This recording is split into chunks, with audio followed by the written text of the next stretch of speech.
Bonjour à toutes et à tous. C'est toujours avec plaisir que nous sommes là pour partager ensemble la parole de Dieu. Ce matin, nous vous proposons comme réflexion un point précis sur la prière. Nous savons que la prière, c'est un élément essentiel de la vie de toute personne qui a une relation avec Dieu, qu'elle soit juive, chrétienne, musulmane, même bouddhiste. Prier, c'est de présenter des requêtes à Dieu.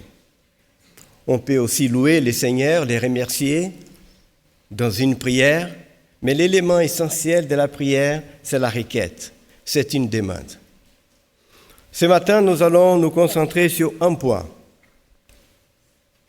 Quelle est la place du moi dans la prière? Est-ce que c'est moi qui dois être au centre de la demande, mes besoins, si nobles soient-ils, ou c'est l'autre? Et pour répondre à cela, parce qu'à mon avis c'est un élément important, afin que nous puissions bien comprendre ce que Jésus nous a dit, nous allons présenter ce que Jésus nous dit lui-même. Ensuite, nous allons voir un exemple d'une prière, la première prière qui apparaît dans la Bible. Et nous savons que lorsque quelque chose apparaît pour la première fois dans la Bible, elle donne la tonalité et aussi la dernière. Et ensuite, nous allons proposer quelques autres exemples juste rapidement.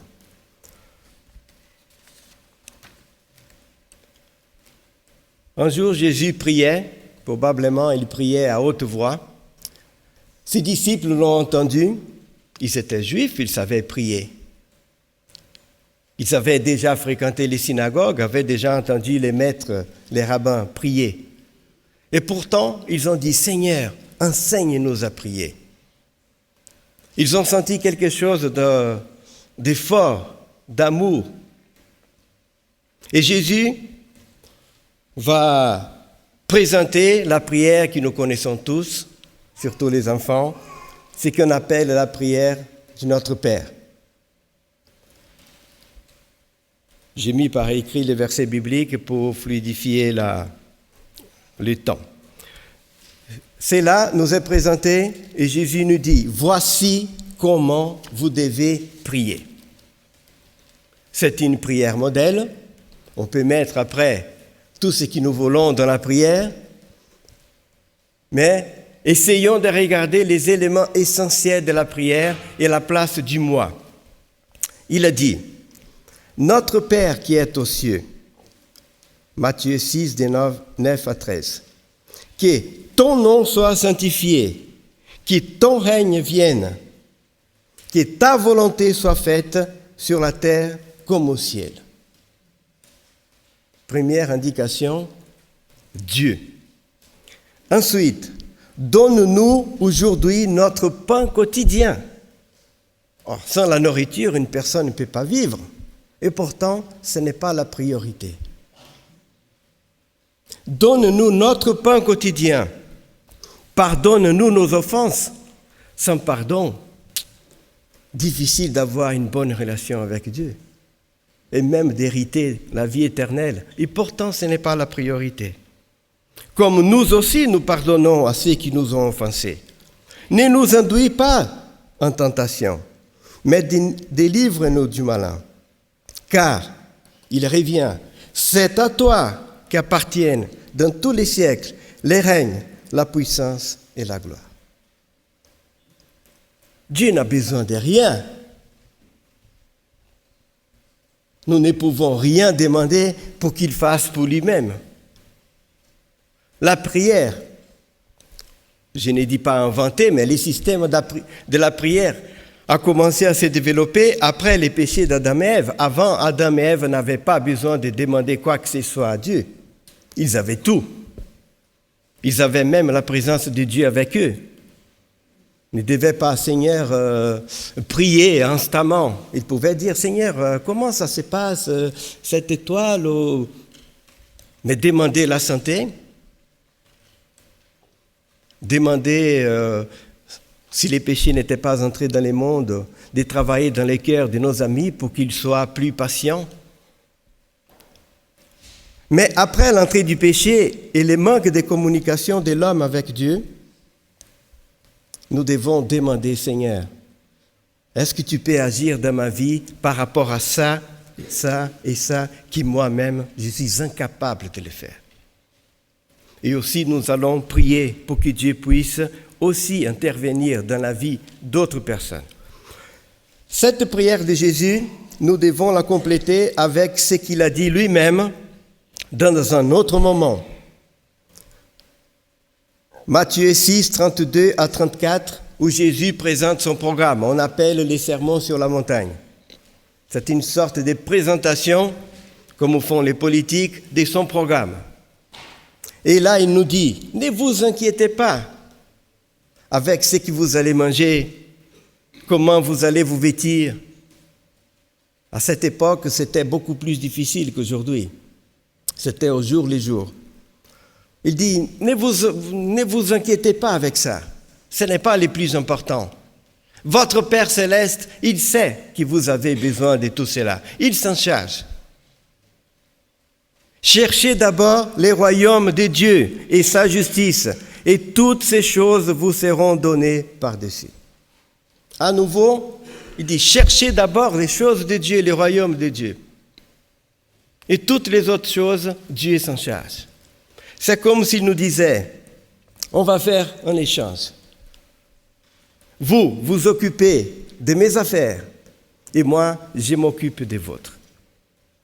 Et nous allons voir par la suite que Dieu a peut-être créé ce système pour nous aider par rapport à l'égoïsme. Vous savez que l'égoïsme, c'est le contraire de l'amour. Dans la Bible, Dieu est amour. C'est son essence. C'est son être. Dieu n'aime pas, il est amour. Et Jésus est venu ici pour nous montrer comment est Dieu. Et qu'est-ce qu'il a dit? Je suis venu pour vous servir. Celui qui est le plus grand sert l'autre. Comme Dieu est le plus grand, c'est lui qui nous sert. Et avec l'entrée du péché, c'est l'égoïsme. C'est moi, je vais me servir moi-même, ou je vais faire les autres me servir. Et afin que notre image, que l'image de Dieu soit restaurée en nous peu à peu, Dieu a peut-être instauré ce système de la prière, afin que les uns prient pour les autres, et que mes préoccupations soient placées en deuxième, par rapport à celles de Dieu. Pas parce qu'il en a besoin, mais il a créé ce système pour nous aider. C'est comme deux enfants lorsqu'ils ont se disputent, deux frères. Le papa dit, demande des excuses à ton frère. C'est dur. Et j'allais plus loin encore. Maintenant, tu embrasses ton frère. Ça, c'est plus dur encore. Mais on fait ça pour qu'il puisse s'entraîner à ne pas devenir égoïste. Et qu'est-ce que Dieu nous dit? J'aimerais vous présenter ce qui nous dit la parole de Dieu par rapport à ce qui va se passer à la fin des temps. Et je pense que nous sommes bien dans cette époque. Paul dit à Timothée, dans la deuxième lettre de Paul à Timothée, chapitre 3, versets 1 à 5, je ne vais pas lire tous les versets, il a dit, parce que Paul pensait que Jésus allait venir vite, mais il dit, sache que dans les derniers jours, il y aura des temps difficiles, car les hommes seront égoïstes. Nous pouvons dire, mais l'homme a toujours été égoïste. Après, il va venir avec toute une liste de péchés. Amis de l'argent, fanfarons, hautains, blasphémateurs, rebelles à leurs parents, ingrats, irréligieux, voilà. Mais les premiers termes de la liste, c'est égoïste. Et vous savez, ce qu'on parle de notre époque, on appelle le postmodernisme. C'est l'époque où chacun pense à lui-même. Je ne vais pas entrer dans ces détails. Et d'où vient tout cela? La Bible nous dit, Lorsque le mal est entré dans le monde, il a commencé au ciel, avec l'ange le plus parfait. Et comment la Bible nous présente la première manifestation du péché dans le cœur de cet être parfait? Ésaïe 14, des 12 à 15. « Te voilà tombé du ciel, astre brillant, fils de l'aurore. Tu es abattu à terre, toi, vainqueur des nations. Tu disais en ton cœur, je monterai au ciel, j'élèverai mon trône au-dessus des étoiles de Dieu, je m'assiérai sur la montagne de l'assemblée à l'extrémité du nord. Je monterai sur les sommets des nuées, je serai semblable au Très-Haut. » Une sorte de prière, une sorte de désir. Moi, je vais faire ça. Je serai le plus grand, je serai. Voilà la première manifestation du péché, c'est moi en premier. Et nous devons faire très attention parce que lorsque nous parlons d'égoïsme, des fois nous pensons « Ah, je ne suis pas égoïste ». Le péché a contaminé tout le monde. L'éducation, la religion, cela peut aider. Mais il suffit de regarder un peu nos prières, un exercice. Regardez vos prières, mes prières à la maison. Regardez nos prières lorsque nous sommes réunis dans des cultes de prière. Ah, mes frères, je demande que vous puissiez prier pour moi parce que j'ai un problème comme ça et comme ça. Est-ce que les frères peuvent prier pour mon fils ou pour ma femme ou pour mon père? Les voisins là qui est malade, qui a un gros problème, il n'est pas adventiste, il n'est pas chrétien. Son fils qui a eu un accident, qui a un problème avec la police. Bon. Mais le fils d'un pasteur qui a eu un accident en Chine, alors tout le monde, vous savez, le fils du pasteur qui a eu un accident, si tout le monde peut prier. Ça, c'est l'égoïsme. Et j'ai dit ça par rapport à moi-même. Et dans nos prières, nous plaçons nous en premier. Les plus proches, ensuite. Mais l'œuvre du Seigneur, les pasteurs, les administrateurs, les gouverneurs, ceux qui sont dans les besoins. Des fois, lorsqu'il y a un problème grave, alors là, nous prions. Mais ce n'est pas un réflexe naturel de placer les autres d'abord. Et qu'est-ce que cela veut dire? Chercher d'abord les royaumes de Dieu. Que ton nom soit sanctifié, que ton règne vienne. Qu'est-ce que Jésus a voulu dire avec ça? Nous le savons, à son époque, tout le monde attendait les royaumes de Dieu. Le Messie qui va débarrasser Israël des Romains. Et pour ça, il priait sans problème. Il lisait beaucoup de textes. Et Jésus va dire, ce n'est pas ça les royaumes de Dieu. Pour Jésus, le royaume de Dieu a deux connotations. La première, c'est spirituelle. C'est l'implantation de l'amour de Dieu, de la vie du Christ dans notre vie, dans notre cœur, par sa venue. Et la deuxième phase, quand il va venir, l'implantation glorieuse de son royaume. Et quand Dieu nous dit, Seigneur, que ton règne vienne dans notre prière, il est en train simplement de dire, Seigneur, que plusieurs personnes puissent connaître ton Fils Jésus-Christ aujourd'hui. Et qui connaissent déjà les Christ, Seigneur, qui ont des doutes, qui sont dans la tristesse, qu'ils soient encouragés à rester, Seigneur. Et avec une sorte d'exercice, on pense à une personne ou deux au moins. Seigneur, telle personne, elle passe par une crise. Ou cet autre-là, mon voisin ou l'autre qui ne te connaît même pas. Qu'il puisse te connaître, Seigneur.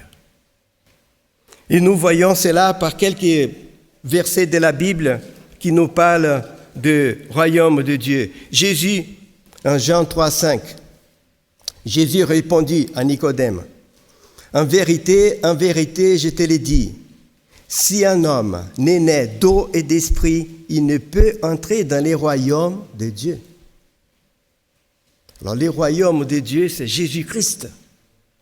Bien sûr, que Dieu va juger les mondes d'une façon qu'il est souverain, et même les athées, comme dit la Bible, faites des autres religions, tout le monde aura sa chance. Ce n'est pas à nous de juger. Mais avoir déjà les Christ dans la vie, c'est une grande bénédiction. Même si un athée, comme dit la Bible, ceux qui ne connaissent pas Dieu seront jugés par leur conscience. Mais même si cet athée-là, il peut un jour être sauvé, s'il connaît déjà les Christ, c'est un gain. C'est un gain déjà pour lui. Et c'est ça que nous devons nous préoccuper parce que c'est une bénédiction.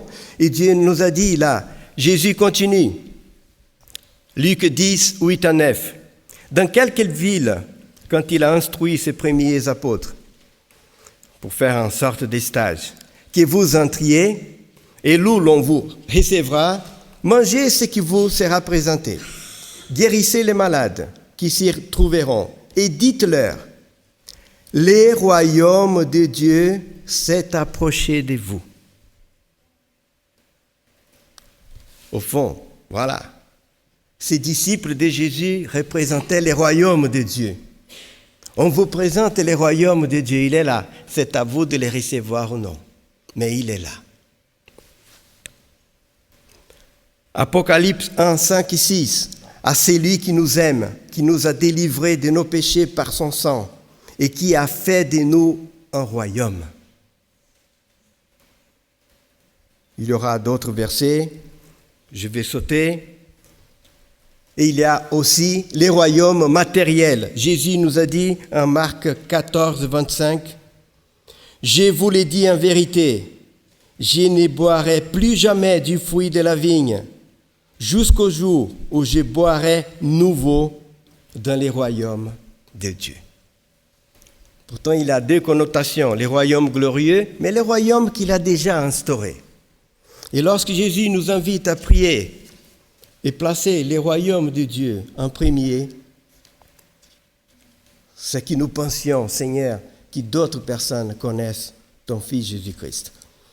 Nous allons juste vous présenter en quelques mots la première véritable prière de la Bible.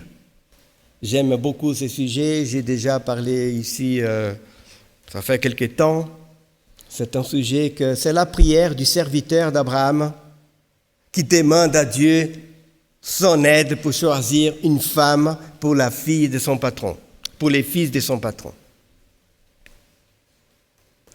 Je résume rapidement pour ceux qui n'ont pas beaucoup de familiarité avec la Bible. Dieu avait appelé Abraham pour devenir le père d'une grande nation, afin de bénir toute la terre. Abraham avait 75 ans, sa femme 65, il n'avait pas d'enfant, sa femme Sarah était stérile. Ils vont attendre 25 ans la promesse. Et elle va enfin avoir son fils, Isaac. Ses fils grandissent. Elle n'est pas pressée de donner son fils à une autre femme, elle reste avec son fils jusqu'à sa mort.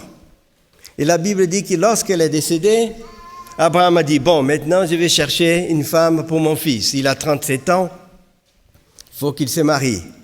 À Canaan, Abraham n'a pas vu de femme qui était bien pour son fils. Il avait beaucoup de paganisme. Il demande à son serviteur, la Bible dit aux serviteurs les plus anciens de sa maison, de confiance, d'aller en haute Mésopotamie, nord de l'Irak aujourd'hui, chercher une femme, autour de 700 km de voyage. Ça peut être étrange aujourd'hui de faire une démarche pareille. Et Isaac a laissé. Et ses serviteurs partent. On ne va pas entrer dans les détails. Imaginez combien de temps il faut pour faire 600-700 km. Quelques mois. Il pensait jour et nuit, mais quelle mission? Comment est-ce que je vais choisir? Et si Isaac, mon patron, on n'aime pas. C'est les malades après. Est-ce que d'ici 5-10 ans, ils vont bien vivre? Comment faire? Et c'est là qu'entre la prière. La prière, c'est de demander à Dieu de faire pour nous ce que nous ne pouvons pas le faire. Si nous pouvons, c'est à nous de le faire. Lorsque Jésus a fait ce miracle, les gens lui demandaient d'agir. Ce que les gens pouvaient faire, ils ne faisaient pas. Les premiers, c'était transformer l'eau en vin pendant un banquet. Il a dit, remplissez les vases. Ça, vous pouvez le faire. Lui, il a fait ce qu'il ne pouvait pas, transformer cette eau en vin. Ensuite, il a dit, maintenant, distribuez. Ça, c'est à vous de le faire, c'est pas à moi. Yvan, tu veux des moyens pour gagner ta vie, pour étudier? C'est toi. Je vais te donner la santé. Mais je demande, Seigneur, donne-moi les conditions, un travail, une formation, pour que je puisse. Mais c'est à moi d'étudier. Lorsque Salomon a demandé la sagesse à Dieu, il a dit, Seigneur, donne-moi beaucoup de sagesse pour régner sur ton peuple. Il est devenu l'un des hommes les plus sages. Mais la sagesse n'est pas entrée dans sa tête comme ça. Il a juste demandé la disposition, l'envie. Parce qu'il nous explique, j'ai étudié tout ce qui se passe sous le soleil. Depuis la fourmi, là, imaginez-vous les rois en train d'observer, en train d'ouvrir la fourmilière. C'est juste l'envie qu'il avait. Et avant, il n'avait pas l'envie de faire ça. Mais il a étudié. Il a dit, j'ai observé toutes les plantes, depuis la mousse qui est attachée au mur, jusqu'au cèdre du Liban. J'ai tout étudié. Dieu lui a donné la disposition, mais c'était à lui de le faire. Alors ses serviteurs arrivent dans la ville. Il a dit, comment choisir une femme pour mon patron? Et là, il dit, Seigneur, il va prier. Il dit, Seigneur, je ne suis pas aussi innocent que cela. Je connais mon patron Isaac, il a 37 ans. Je le connais depuis sa naissance. Je connais ses goûts, la façon qu'il parle, son caractère, sa personnalité. Moi, j'ai une certaine expérience. J'imagine qu'il avait 60, 70 ans ou plus. Je sais quel genre de femme peut lui plaire. Et physiquement, nous pouvons imaginer. Mais je ne sais pas qu'est-ce qu'il y a dans sa personnalité et son cœur. Alors il dit, on va faire comme ça. Moi, je vais faire ce que je peux et toi, Seigneur, tu complètes. Lorsque les filles vont venir pour chercher de l'eau, c'est moi qui va prendre la décision d'aller vers l'une des filles. Ça, tu n'as pas besoin de le faire, je sais le faire. Mais c'est à toi de dire si j'ai fait un bon choix. Ça, je ne peux pas le faire. Et là, j'aimerais lire cette prière. Genèse 24, 12 à 15. Il fit reposer les chameaux sur leurs genoux, hors de la ville, près d'un puits, au temps du soir, au temps où sortent celles qui vont puiser de l'eau. Il dit, « Éternel, Dieu de mon Seigneur Abraham, fais-moi, je t'ai prie, rencontrer aujourd'hui ce que je désire, et use de bonté envers mon Seigneur Abraham. » Prêtons attention à notre problématique du départ, quelle est la place du moi. Et Jésus a dit, pensez d'abord au royaume de Dieu. Il a une mission, il doit accomplir sa mission. Il est responsable, mais il va penser à son patron Abraham. Use de bonté envers mon Seigneur. Voici, je me tiens près de la source, et les filles des gens de la ville vont sortir pour puiser de l'eau. Que la jeune fille à laquelle je dirai, pose ta cruche, je t'ai pris, pour que je boive. Et qui répondra, bois, et je donnerai aussi à boire à tes chameaux. Soit celle que tu as destinée à ton serviteur Isaac. Et par là, je connaîtrai que tu uses de bonté envers mon Seigneur. Et là, la réponse va venir tout de suite. Il n'avait pas encore fini de parler, qu'il sortit Rebecca, il se dirige à elle, et elle dit exactement ce qu'il avait demandé dans la prière. Alors il va prier, Genèse 24, 26, 27, pour dire merci. et dire « Béni soit l'Éternel, le Dieu de mon Seigneur Abraham, qui n'a pas renoncé à sa miséricorde et sa fidélité envers mon Seigneur. » Pour résumer, il savait, Dieu avait fait une promesse à mon patron. Il veut l'utiliser pour être une bénédiction, pour apporter les noms de l'Éternel à toutes les nations. Et pour cela, il faut qu'il soit une nation. C'est de l'intérêt même de Dieu. C'est lui qui a fait ces projets, ce n'est pas moi. Alors, Seigneur, utilise-moi, au fond, il a dit, pour que ces projets soient accomplis. Présente quelle est la fille qui va donner l'essence au reste de cette postérité. Parce que c'est toi qui veux ces projets pour les biens des autres. Et moi, je vais gagner aussi parce que mon patron sera content avec moi. Et la Bible nous dit que quand il est rentré, nous connaissons l'histoire, il vient du voyage, il voit Isaac. La Bible dit, Genèse 24, 66, 67, le serviteur raconta à Isaac toutes les choses qu'il avait faites. Isaac conduisit Rebecque dans la tente de Sarah, sa mère. Il la prit pour femme et il l'aima. Isaac a aimé cette fille que Dieu avait choisie, avec la bonne intelligence aussi de son serviteur.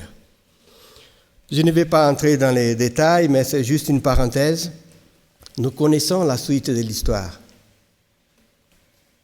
Ce serviteur-là, il va souffrir 20 ans. Il va pleurer 20 ans s'il a vécu tous ces temps, je l'espère. Parce que pendant 20 ans, Rebecca, qui était stérile, n'avait pas d'enfant. Et Isaac priait, et Abraham priait. 20 ans. Imaginez-vous la souffrance de ses serviteurs. Il pensait, Isaac ou Abraham vont penser que j'ai choisi, que je n'ai pas prié parce qu'elle est stérile. Dieu ne peut pas donner une femme stérile pour avoir des enfants. Et pourtant, c'était le choix de Dieu. Combien de fois nous prions, nous disons, Dieu a répondu ma prière, nous donnons un témoignage, même public, et après les difficultés viennent. Ça ne veut pas dire que ce n'est pas Dieu qui a répondu, il faut tenir ferme.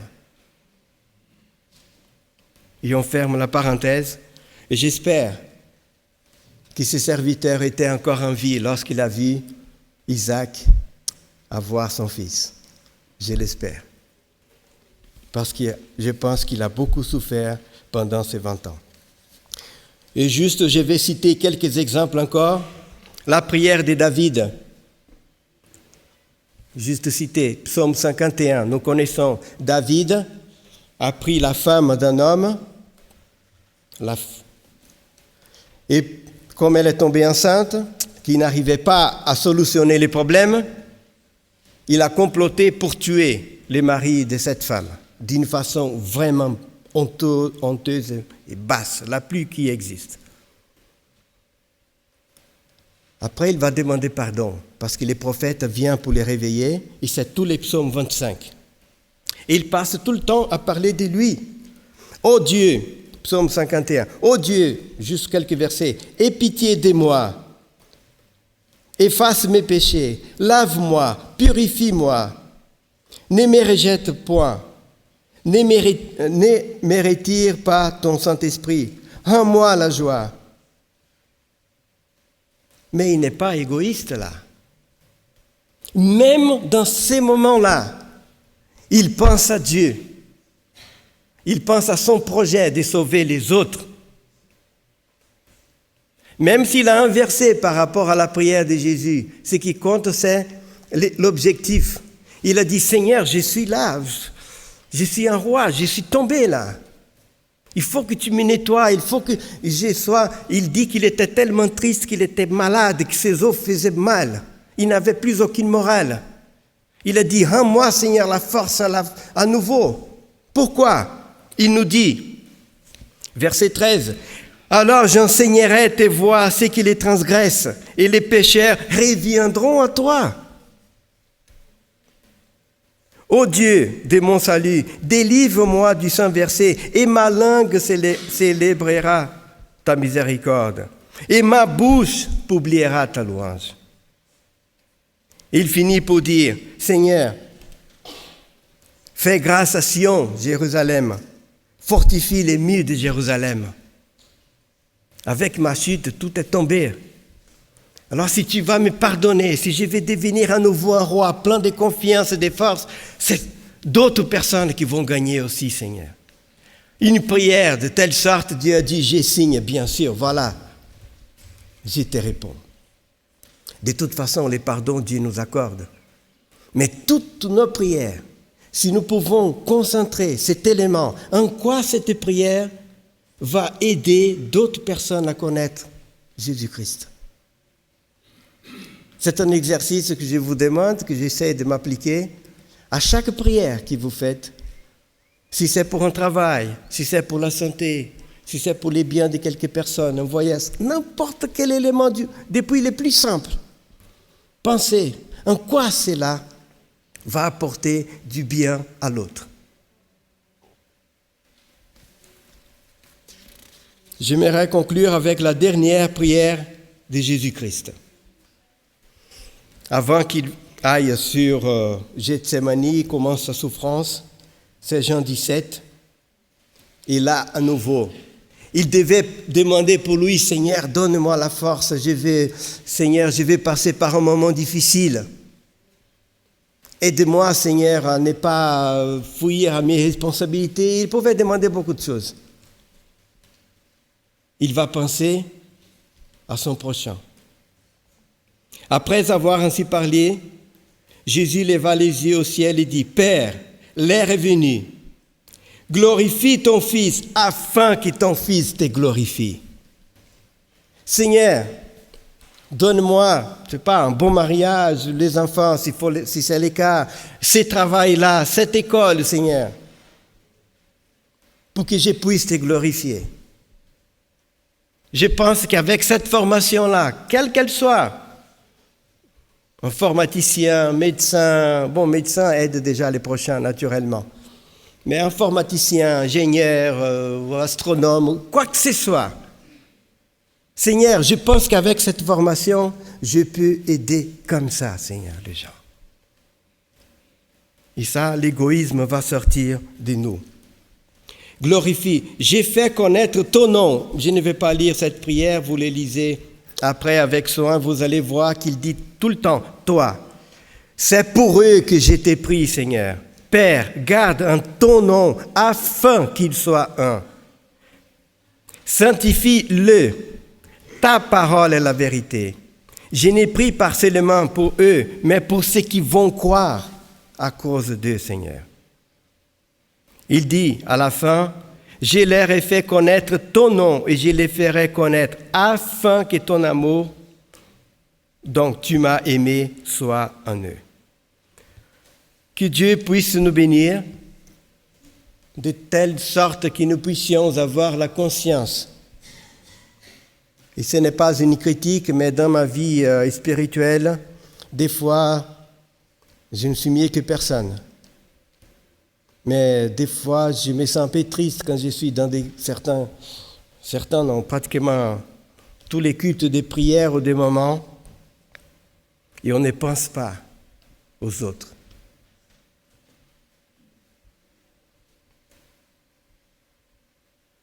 Chacun vient avec sa petite liste, c'est bien. Et continuez, bien sûr.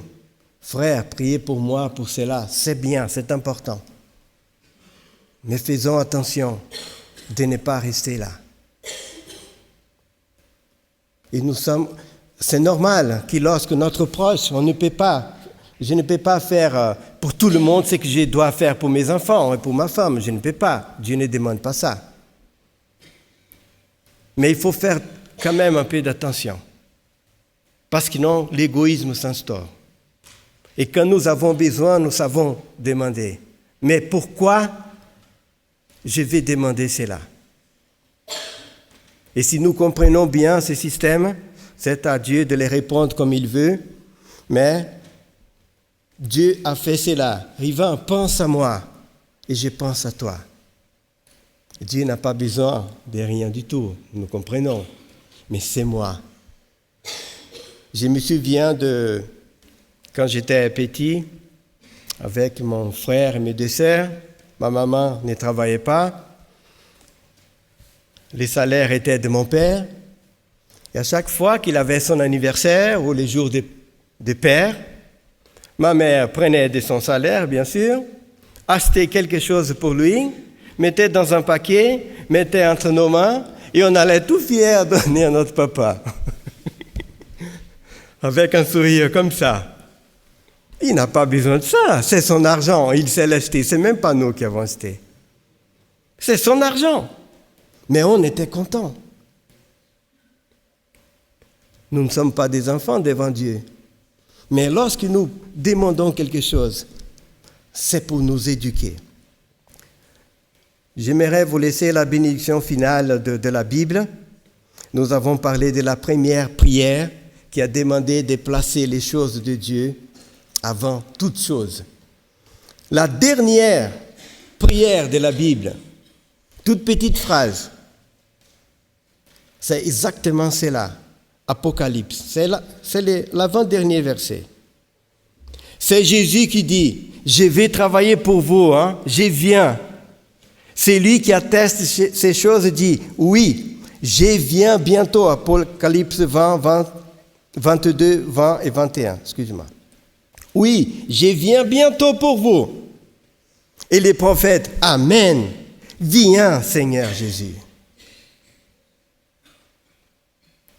Et la dernière phrase, que la grâce de Jésus soit avec vous tous. Viens, Seigneur Jésus. Que le Seigneur nous bénisse, que le Seigneur nous aide. Et le verset de Paul, que Benjamin a lu, nous parle exactement de cela. C'est pour ça que j'ai mis les deux dans la lettre. Il commence par dire, moi j'ai prié pour vous, pour que votre foi soit forte, j'ai prié pour vous. Et à la fin, il a dit, priez pour tous les saints, priez pour moi, afin que Dieu ouvre les portes, que je proclame l'évangile. Paul pouvait prier pour lui-même, et il le faisait. Mais pourquoi il demande aux autres de prier pour lui? Si ce n'est pas cet échange, chacun prie pour l'autre, pour que nous puissions développer cet amour altruiste. Que Dieu nous bénisse, que Dieu nous garde et que Dieu nous fasse avancer de plus en plus vers ces chemins de l'amour, de l'altruisme et de placer les autres en première place. Amen.